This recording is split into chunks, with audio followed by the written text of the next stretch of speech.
ఆదికాండము 21వ అధ్యాయము.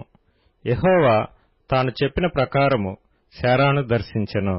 యెహోవా తానిచ్చిన మాట చొప్పున శారాను గూర్చి చేసెను. ఎట్లనగా దేవుడు అబ్రాహాముతో చెప్పిన నిర్ణయ కాలంలో శారా గర్భవతి అయి అతని ముసలితనమునందు అతనికి కుమారుని కనెను. అప్పుడు అబ్రాహాము తనకు పుట్టినవాడును తనకు శారా కనినవాడునైన తన కుమారునికి ఇస్సాకు అని పేరు పెట్టెను.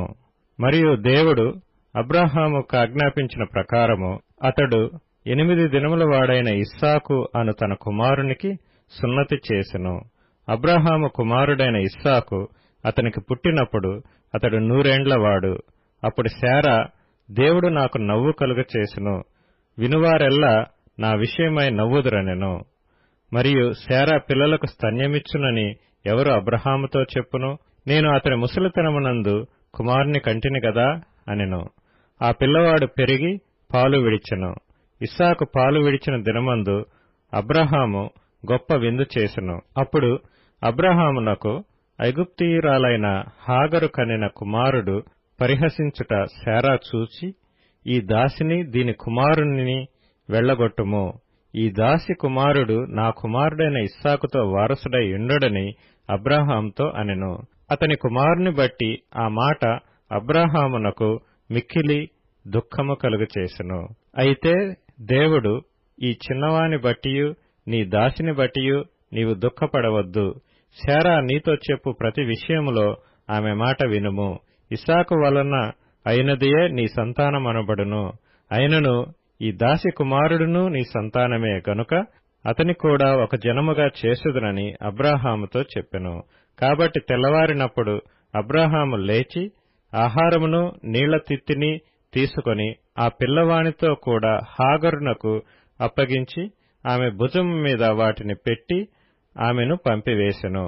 ఆమె వెళ్లి బెయేర్షెబా అరణ్యములో అటూ ఇటూ తిరుగుచుండెను. ఆ తిత్తిలోని నీళ్లు అయిపోయిన తరువాత ఆమె ఒక పొద క్రింద ఆ చిన్నవాని పడివేసి, ఆ పిల్లవాని చావు నేను చూడలేనని అనుకొని వింటి వేత దూరం వెళ్లి అతనికెదురుగా కూర్చుండెను. ఆమె ఎదురుగా కూర్చుండి ఎలుగెత్తి ఏడ్చెను. దేవుడు ఆ చిన్నవాని మరణం వినెను. అప్పుడు దేవుని దూత ఆకాశము నుండి హాగరును పిలిచి, హాగరు, నీకేమి వచ్చినది? భయపడకుము. ఆ చిన్నవాడున్న చోట దేవుడు వాని స్వరము వినియున్నాడు. నీవు లేచి ఆ చిన్నవాణ్ణి లేవనెత్తి నీ చేత పట్టుకొనుము, వానిని గొప్ప జనముగా చేసెదనని ఆమెతో అనెను.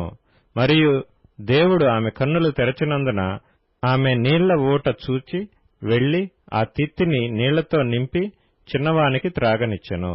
దేవుడు ఆ చిన్నవానికి తోడైయుండెను. అతడు పెరిగి పెద్దవాడై ఆ అరణ్యములో కాపురముండి విలుకాడాయెను.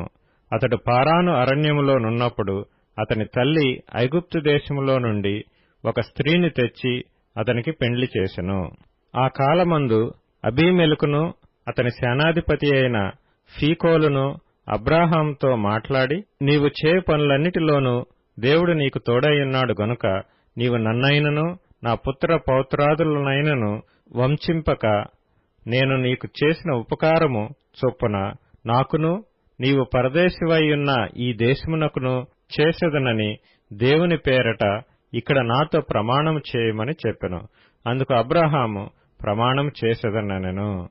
అబీమెలెకు దాసులు బలాత్కారముగా తీసుకొనిన నీళ్లబావి విషయమై అబ్రాహాము అబీమెలెకును ఆక్షేపింపగా, అబీమెలెకు, ఈ పని ఎవరు చేసిరో నేనెరుగను, నీవును నాతో చెప్పలేదు, నేను నేడేగాని ఈ సంగతి వినలేదని చెప్పగా, అబ్రాహాము గొర్రెలను గొడ్లను తెప్పించి అబీమెలెకుకిచ్చెను.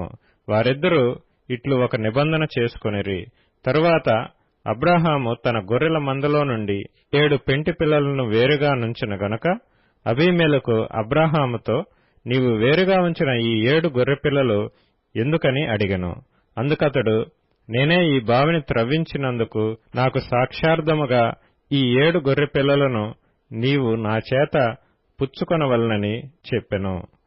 అక్కడ వారిద్దరూ అట్లు ప్రమాణం చేసుకున్నందున ఆ చోటు బెయేర్షెబా అనబడెను.